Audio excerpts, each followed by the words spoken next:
리플 홀더 여러분 안녕하세요. 아나운서 조민영입니다. 사실 저도 4년째 리플을 들고 있는 사람인데요. 요즘 유튜브만 열면 정말 리플 크게 간다는 영상이 뭐 하루에도 몇 개씩 이제 걸리잖아요. 이제 화면에 떠 있는 게 딱 그 숫자고요. 아, 리플 없지 않아요? 네? 진짜로 있습니다. 진짜로 있어요. 저도 없었으면 합니다. 아, 네, 알겠습니다. 자, 네, 8달러라는 숫자가 요즘에 굉장히 많이 나와요. 네. 이게 스탠다드 차타드라는 은행에서 냈던 전망치인데, 오늘 첫마디로 이것부터 말씀을 드리겠습니다. 이 숫자를 발표했던 그 스탠다드 차타드 은행은 이미 올해 2월 달에 2달러 80센트로 가격 전망치를 내렸습니다. 그러면 말을 꺼낸 쪽이 먼저 고쳤다는 거잖아요. 저는 그 영상들 보면서 이 마음이 붕 떴다 가라앉았다 했는데 저희만 5달 내내 옛날 숫자를 보고 있었던 거네요. 그렇습니다. 근데 여러분, 저는 이게 나쁜 소식이라고 생각하지 않아요. 스탠다드 차타드가 왜 내렸는지, 이 가격 전망치를 왜 조정을 했는지 그 사유를 알아보면 음. 오히려 우리 홀더 여러분들께서 지금 봐야 할 대목이 나올 겁니다. 오늘 그 이야기를 좀 전해드리려고 해요. 네, 좋습니다. 솔직히 가격이 1달러 언저리에서 몇 달째 힘을 못 쓰니까 이 저 같은 홀더는 저런 큰 숫자에 기대고 싶어질 수밖에 없거든요. 이 영상 보고 기대했다가 미끄러지고 이게 반복되니까요. 네, 오늘도 낙폭이 굉장하죠. 지금 네. 뭐 세상 끝난 것처럼 빠지고 있는데요. 네. 우리 홀더 여러분들의 그 마음에서 같은 마음으로 출발하겠습니다. 그래서 오늘은 간다 안 간다 이것부터 정하자는 게 아니고요. 그 숫자 8달러라는 숫자가 처음 생겨난 근거가 무엇이었는지, 그리고 거기에 걸려 있는 전제가 지금 어디까지 진행이 되어 있는지, 그리고 이 전망치는 최종적으로 왜 수정이 되었는지까지 순서대로 같이 확인해 보겠습니다. 10분이면 충분합니다. 화면에 뜬 이 기사가 그 시작이군요. 제가 썸네일로만 보던 숫자가 여기서 처음 나온 거고요. 네, 8달러가 처음 나온 기사 원문입니다. 이 기사를 발행한 사람은 스탠다드 차타드에서 디지털 자산 리서치를 총괄하는 제프리 캔드릭이라는 분이에요. 네. 조롱의 도 같았어요. 셰프리케 오늘 가격 많이 내려서 그렇게 놀리듯이 하면 안 돼요. 큰일 네, 납니다. 알겠습니다. 이거 자, 은행에서 크립토를 정말 오랫동안 맡아온 분인데 리플이 2026년에 8달러까지 갈 수 있다 이렇게 전망을 한 거예요. 그 전망이 퍼지고 퍼져서 지금 썸네일마다 정말 많이 걸려 있는 거고요. 아무 데서나 굴러온 숫자가 아니라 이름 있는 은행의 현직 리서치 총괄이 낸 숫자였다는 거네요. 그러니까 그렇게 오래 힘이 있었던 거고요. 그렇죠. 그리고 여러분, 이 리포트에서 숫자보다 정말 중요한 게 있습니다. 캔드릭이 8달러 옆에 걸어둔 조건이 딱 두 개 있었거든요. 하나는 규제의 명확성입니다. 미국에서 코인이 증권인지 상품인지 감독은 누가 하는지가 법으로 정리가 돼야 이 클래리티 말씀드리는 거죠. 기관 자금이 제대로 들어온다는 거고요. 다른 하나는 ETF입니다. 그 통로가 기관 돈이 실제로 들어와줘야 한다는 거. 그러니까 8달러는 이 두 개의 조건이 완벽히 채워질 때 성립할 수 있는 숫자인 겁니다.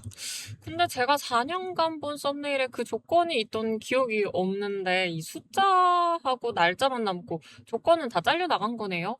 하긴 저부터도 조건까지는 안 궁금했으니까요. 네, 전망이라는 것이 소비되는 방식이 원래 그렇습니다. 8달러는 클릭이 되는데 규제 명확성은 클릭이 안 되니까 퍼져나가는 동안 계속 팔리는 숫자 8달러라는 쪽만 살아남을 수밖에 없었던 거죠. 그래서 우리가 타인의 다른 기관의 전망을 바라볼 때는 이 세 가지를 같이 보시면 좋습니다. 어떤 사람이 말을 했느냐, 공신력 있는 사람이 말을 했느냐, 그리고 어떤 조건이 붙어 있는가, 그리고 그 말이 지금도 여전히 유효하게 남아 있는가.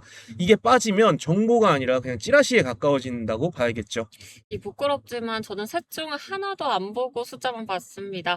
그럼 남은 건 결국 마지막 질문이겠네요. 지금도 이 전망이 유효한가? 네, 맞습니다. 숫자 그 자체보다 그 밑에 깔린 전제 두 개가 오늘 어디까지 와 있느냐, 이게 우리 홀더들한테는 훨씬 중요한 정보가 될 수 있습니다. 네, 그럼 규제 얘기부터 하죠. 사실 요즘 리플 든 사람들끼리 모이면 늘 하는 말이 이겁니다. 이 클래리티 법안 통과 없이는 불장은 없다. 네, 저도 사실이라고 봅니다. 그게 제대로 보신 거라고 말씀을 드리고 싶어요. 캔드릭이 걸어둔 전제 1번이 정확히 이 이야기죠. 그럼 이게 이 클래리티법이 지금 어디까지 와 있는지 여기서부터 우리가 한번 살펴보겠습니다. 이 법이 여름 내내 막혀 있던 곳이 윤리 조항이죠. 재임 중인 대통령은 크립토를 발행할 수 없다는 조건인데요. 네, 트럼프 대통령 본인 사업하고 정면으로 걸리잖아요. 그래서 몇 달을 못 움직였던 거고요. 네, 그랬는데 최근에 트럼프가 그 조건을 받아들이겠다는 보도가 쏟아져 나왔죠. 올 여름 내내 가장 스펙타클했던 그 쟁점이 드디어 움직임을 보인 겁니다. 예, 저도 그 보도 보고 진짜 이번엔 진짜인가 싶었습니다. 이 제일 큰 게 풀렸으면 이제 갈 일만 남은 거 아닙니까? 그렇죠. 그런데 여기에 이상한 대목이 하나 있습니다. 보도 자체만 보면 분위기가 정말 좋은데 폴리마켓이라는 도박 사이트, 예측 사이트죠. 여기는 정반대예요. 연내 통과 확률이 오히려 꺾여서 절반 아래로 떨어져 있습니다. 이 보도는 좋아지는데 확률은 내려간다. 뭐 앞뒤가 안 맞잖아요. 어디가 어긋난 겁니까? 네, 조항 하나가 완전한 최종 합의 전이고 상원을 넘으려면 민주당 표가 더 필요하고 무엇보다 8월 7일 전에 본회의 표결 시간을 잡느냐가 걸려 있어요. 상원이 여름 휴회로 문을 닫기 전에 표결할 수 있는 날이 딱 거기까지라서 그러니까 폴리마켓이 의심하는 건 이 클래리티법이 될 거냐 말 거냐가 아니라 그 날짜 안에 되겠냐는 일정 싸움인 거죠. 그럼 그 날짜를 넘기면 어떻게 될까요? 4년 기다린 입장에서 또 밀리는구나 소리부터 나오는데요. 네, 여러분 가을로 밀릴 가능성은 저도 충분히 있다고 봅니다. 근데 밀리는 거하고 아예 폐기되는 거는 다른 이야기예요. 제일 큰 쟁점이었던 윤리조항은 이미 정리가 되어 가고 있고 남은 건 민주당의 표를 얼마나 가져올 수 있는가 이쪽 부분하고 그리고 일정을 맞출 수 있느냐 부분인데 전제로 이야기한 1번 멈춘 게 아니라 가는 중이다. 지금 진행 중이다. 저는 이렇게 보겠습니다. 그럼 클래리티 없이는 불장 없다는 그 말도 버릴 건 아니고 또 보는 자리만 옮기면 되는 거네요. 이 통과라는 결과 말고 8월 7일 안에 본회의에 올라가는지부터 보면 되는 거고요. Exactly. 네. 네. 네, 결과보다 일정이 먼저 나오기 때문에 정확하게 보고 계신 거죠. 네, 전제 2번 ETF는 우리 오래 버틴 사람들한테는 다 아는 얘기죠. 이 소송 끝도 ETF 상장도 지켜봤으니까요. 네, 그렇기 때문에 여기는 짧게 짚고 넘어가겠습니다. 중요한 건 이겁니다. 캔드릭이 8달러를 내놓을 때만 해도 ETF는 아직 승인되기 전 조건이었는데 지금은 다 상장이 끝난 현실이라는 거. 그러니까 그 사이에 전제 하나는 캔드릭이 이야기했던 전제 하나는 이미 완성이 되어 있는 겁니다. 근데 ETF가 나왔는데도 가격이 왜 이 모양입니까? 상장되면 큰 돈이 들어온다면서요. 네, 상장하고 유입은 좀 다른 문제죠. 지금 화면에 띄워둔 심리지수 보시면요. 시장 전체가 여전히 공포 구간이라 들어오는 돈이 세지 않고 9일 만에 반등이 나왔지만 여전히 공포 쪽에 있습니다. 그리고 오늘도 이미 빠지고 있는 장세라서 여전히 어려운 건 마찬가지예요. 그리고 회복의 장이 온다 하더라도 이더리움이 앞에서 끌고 가지 리플이 선두로 치고 나가는 흐름은 아닙니다. 이건 뭐 있는 그대로 말씀을 드려야겠죠. 네. 근데 여러분 전제라는 눈으로 보면 이야기는 좀 달라질 수 있습니다. 우리가 아까 중요한 조건 두 가지가 있다고 했잖아요.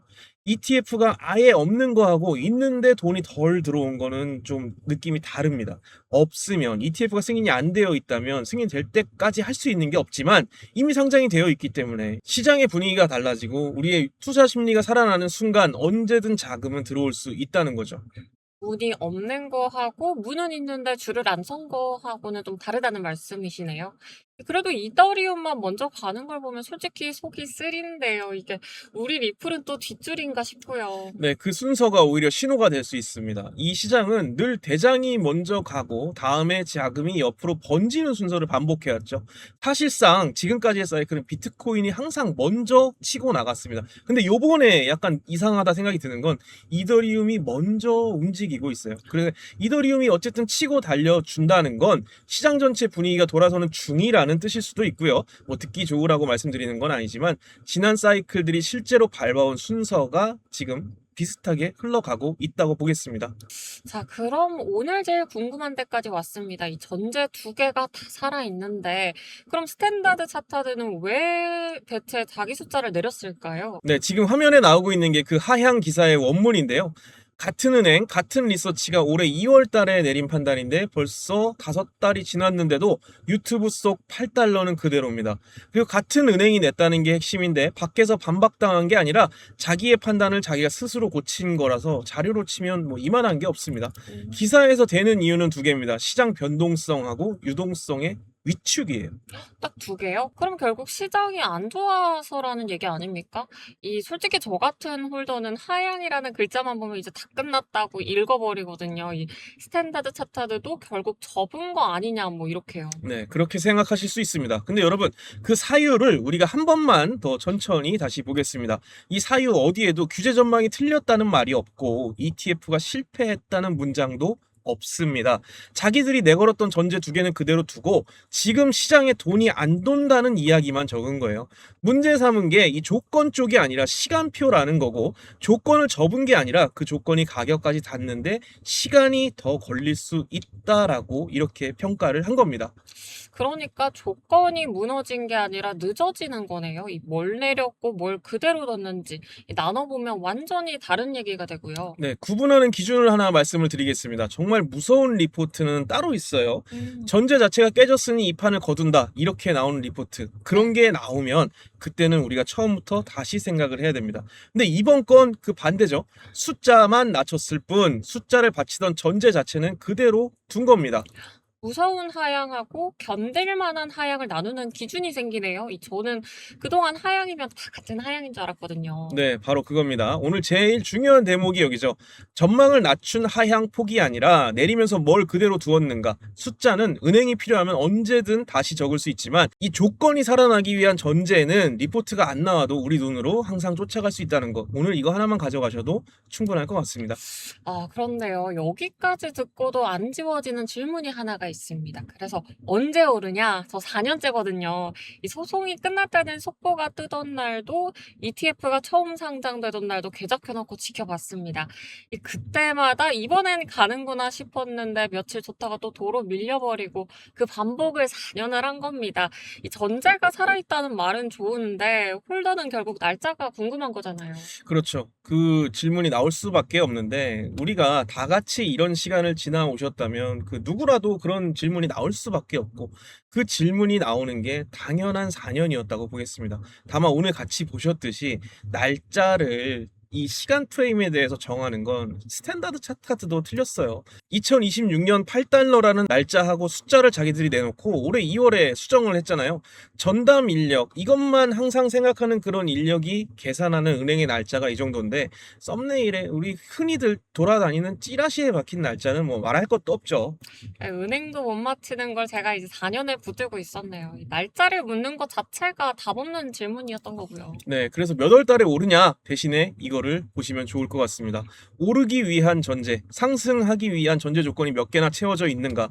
지금 가격이 1달러 언저리인데 고점에서 크게 밀렸다가 이제 막 200일선 위로 살짝 돌아 나온 그런 자리입니다. 200일선이라는 게 1년 가까이 이 코인을 거쳐간 사람들의 평균이라는 이야기죠. 그 위로 살짝 올라왔다는 건 내리막만 가던 구간은 이미 지나고 있다는 뜻일 수도 있습니다. 네. 심리 지수도 9일 만에 처음 고개를 들었고요. 바닥이라는 말은 안 하겠습니다. 그건 누구도 찍을 수 없는 거니까요. 그래도 이제는 좀 알겠습니다. 아무것도 안 보이는 채로 그냥 견디는 거 하고 조건이 하나씩 채워지는 걸 눈으로 확인하면서 기다리는 거는 완전히 다른 기다림이라는 거예요. 그냥 기다리는 건 참는 거고 채워지는 걸 확인하면서 기다리는 건 근거를 쥐고 기다리는 거니까요. 4년 전에 이걸 알았으면 훨씬 덜 흔들렸겠다 싶어요. 네, 그리고 그 지나온 시간이 맞는 시간이었느냐라는 질문에는 오늘 본 스탠다드 차트드 자료가 대신 답을 해준 셈입니다. 우리의 목표가는 낮췄지만 이 목표를 달성하기 위한 전제 조건은 그대로 뒀으니까요. 방향이 틀린 게 아니라 시간이 조금 더 걸리는 것뿐이다. 이렇게 평가하겠습니다. 그럼 마지막으로 우리 홀더 여러분들이 이제부터 뭘 보고 있으면 되는지 정리해 주시죠. 네, 딱 세 가지 말씀드릴게요. 먼저 클래리티. 8월 7일 전에 상원 본회의 표결까지 가는지를 한번 보시면 좋겠고요. 통과되면 1번이 완전히 채워지는 거고 밀리면 실망 대신 가을 회기 일정을 보시면 됩니다. 일정이 밀린다고 해서 이 조건이 완전히 사라지는 건 아니에요. 그리고 두 번째는 ETF 자금입니다. 상장은 이미 돼 있으니 심리가 좀 돌아나고 시장의 유동성이 조금 더 생기기 시작할 때 돈이 실제로 들어오는지를 함께 보시면 좋을 것 같습니다. 첫 반등이 이제 막 나왔으니까 여기서부터 우리가 지켜보면 좋을 것 같고요. 하나는 워싱턴이고 하나는 자금이네요. 이 마지막은요? 네, 리플이라는 회사 자체입니다. 전 세계에서 확보한 라이센스가 75개를 넘었고 10월 27일부터는 뉴욕에서 리플 스웰이라는 연례 행사에 개발자 서밋까지 같이 열립니다. 가격이 답답하던 이 시간 동안에도 회사는 계속 커져왔다는 거고 그게 우리 홀더 여러분들이 버티는 바탕이 될 수 있는 거죠. 네, 듣고 보니 이 세 개는 전부 예언이 아니라 뭐 사건이네요. 일어나면 일어난 거고 아니면 아닌 거고 뉴스만 봐도 확인이 되는 것들이고요. 네, 그게 핵심입니다. 예언은 믿고 말고의 문제지만 사건은 나왔는지 안 나왔는지 우리가 팩트로 다 확인이 되니까요. 그러니 이제 여러분은 날짜에 박힌 영상에 마음을 맡길 게 아니라 이 제가 말씀드린 세 가지가 실체화되는지만 보시면 될 것 같아요. 오늘 이 세 가지면 충분하다고 봅니다.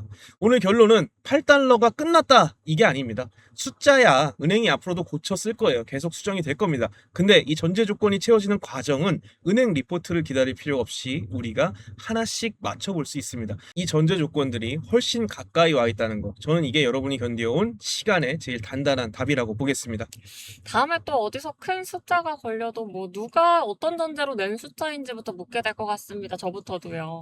마치기 전에 하나만 더 여쭤보겠습니다. 오늘 같은 걸 매번 혼자 하려면 사실 막막하잖아요. 이 기사 찾고 전제 맞춰보고 이걸 도와줄 게 있습니까? 네, 그래서 제가 책을 한 권 준비했습니다. 실제로 들어있는 도해 중에 하나를 보여드리는 건데요.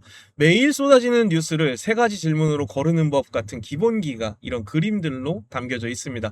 영상 설명란과 고정 댓글에 신청하실 수 있는 링크가 있으니까요. 조건 없이 무료로 순차 발송을 해드리고 있으니까요. 많은 신청해주시면 감사하겠습니다. 네, 오늘도 긴 영상 시청해주셔서 정말 감사드리고요. 오늘도 영상 도움이 되셨다면 구독과 좋아요 한번 부탁드리겠습니다. 저는 데일리마켓의 마커스였습니다. 저는 아나운서 조민영이었습니다. 감사합니다. 안녕.